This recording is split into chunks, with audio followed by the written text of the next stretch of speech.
Okay, so super easy DIY yellow sticky traps for gnats in a grow tent. You can totally whip them up with cheap supplies you probably already have lying around. Here's a quick way to do it. You'll need a few things: bright yellow paper or yellow plastic. Honestly, even a yellow plastic plate, index cards, or an old folder will work. Grab some petroleum jelly, like Vaseline, or you can make a homemade sticky glue. You'll also want some string, tape, or small sticks to hang them up or stick them in your pots. Oh, and if you want to make a stronger homemade sticky mix, you can use a little vegetable oil and sugar too, but that part's totally optional.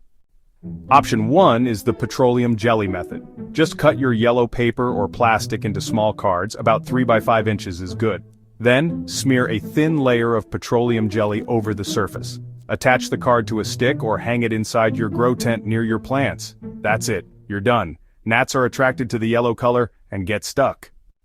Okay, so here's option 2, the DIY sticky glue method, perfect if you want your trap to be, even stickier. Just mix together 2 parts, corn syrup or sugar with 1 part vegetable oil like canola or olive oil.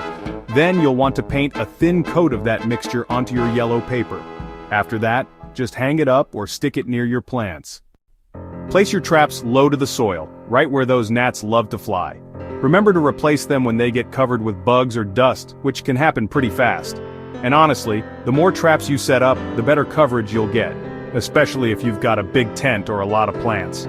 Oh, and don't forget, yellow is super important. Gnats are drawn to yellow because it tricks them into thinking it's a flower or even sunlight.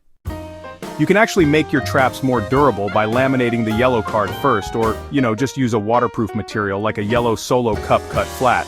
Then, you still just smear the sticky stuff right on top. That way your trap lasts longer and works just as well.